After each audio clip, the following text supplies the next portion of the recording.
All right, here we are at the, what did we say? This is the 43rd annual Pirates Cove Billfish. Is it 43rd, Capt? Yes, sir. 43rd. The only way I can remember that, Richard Petty was my favorite driver. 43. You look more like a Jeff Gordon guy to me. Oh, come on, Justin. He was a Cale Yarborough fan. That's right. That's what. Wait a minute. Cale Yarborough, Cap Marty. Right. My friend Moose over here, some friends, of course, you drove me to the hospital. Moose just has a better memory than you do. Yes, he does. He definitely does. But, yeah, we're out here at the 43rd annual Pirates Cove Billfish Tournament on the docks. Day one in the books, Cap. Talk to us a little bit about what day one shaped up like, how many boats fished. Give us all the rundown.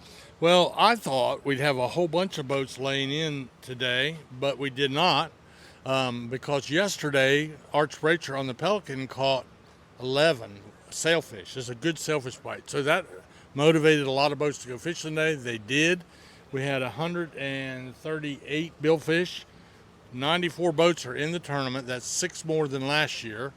And 79 boats fished today. So, and we just I'll go ahead and tell you some standings here, and these are point standings, but we did have a move up the leaderboard. It looked like Sandra D with Tom Krause, a local favorite, was going to hang on to first place, but he was bumped out of first place by the Streamweaver. They had 1,000 points. The Sandra D has 900 points on the strength.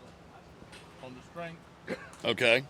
Excuse me, of 9 sailfish, and then the Strokin, my godson, Jordy Crossweight, is in third place with 7 billfish.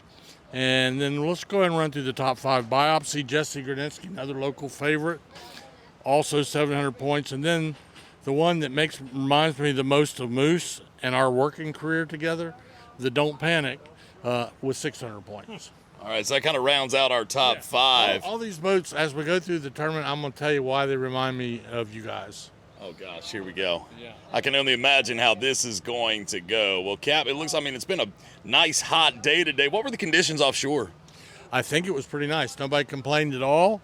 They were fishing over a wide area, but a lot of it was right in our backyard, really just due east of Oregon Inlet. Because you know how it goes in the boat builders tournament that was a couple weeks ago, 75 miles, rough, rainy, no fishing today, 30 miles, calm, pretty, and a good bite. Well, when I say a good bite, let me back up. It was a fair bite. You got a lot of boats, they're specifically going after billfish. So it was a good bite. When you have that many boats out, at one time, all of them focused on billfish. They didn't quite get to where as good a fishing as it was in Alice Kelly, but it was close.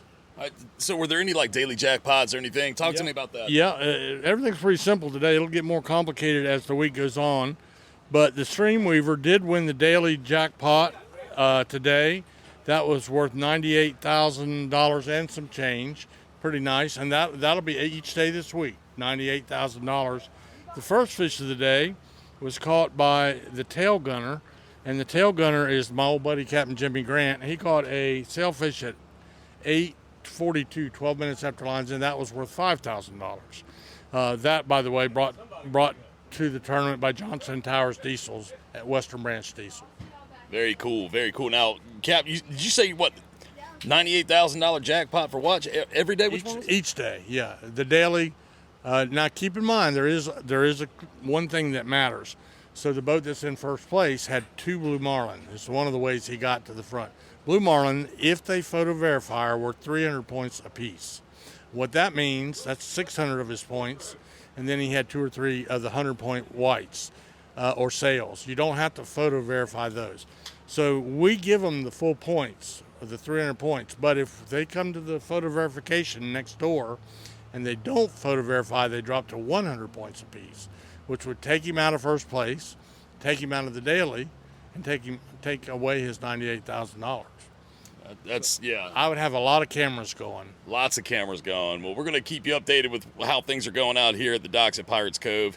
Also talk to the captain about a few more of the rules and the regulations a little bit later. Some different areas and things that you probably wouldn't even think go into tournaments. We're gonna rope into some people. Maybe we'll get a hold of our tournament director in a little bit, get her to jump on the mic for a second. Who knows?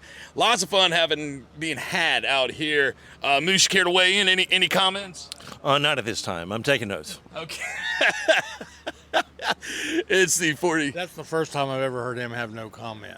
You know what? There's a first for everything, Yeah, Captain. there is. There's a first for everything, and there it is right there. So, yeah, I had your 43rd annual Pirates Cove Billfish tournament right here at Pirates Cove. We'll be back in a little bit with some more updates from the captain on Captain Marty's channel. Should be noted that all the broadcasts today that you're going to hear throughout the week with Captain Marty, all brought to you by Blackwell Boat Works in Wanchese, also brought to you by Bayless Boat Works, Scarborough Boat Works, which is honestly the longest active boat builder in North Carolina, I believe. 50-plus years, Scarborough Boats, Scarborough Excellence. And we cannot forget about Crossweight Composites, or Composites, as Captain Marty has often referred to them as. So, again, want to thank all those fine sponsors for bringing you these up-to-the-minute broadcasts for Captain Marty on the Captain Marty channel. So, yeah, stick around. We'll be back. Got lots more coming from the Captain.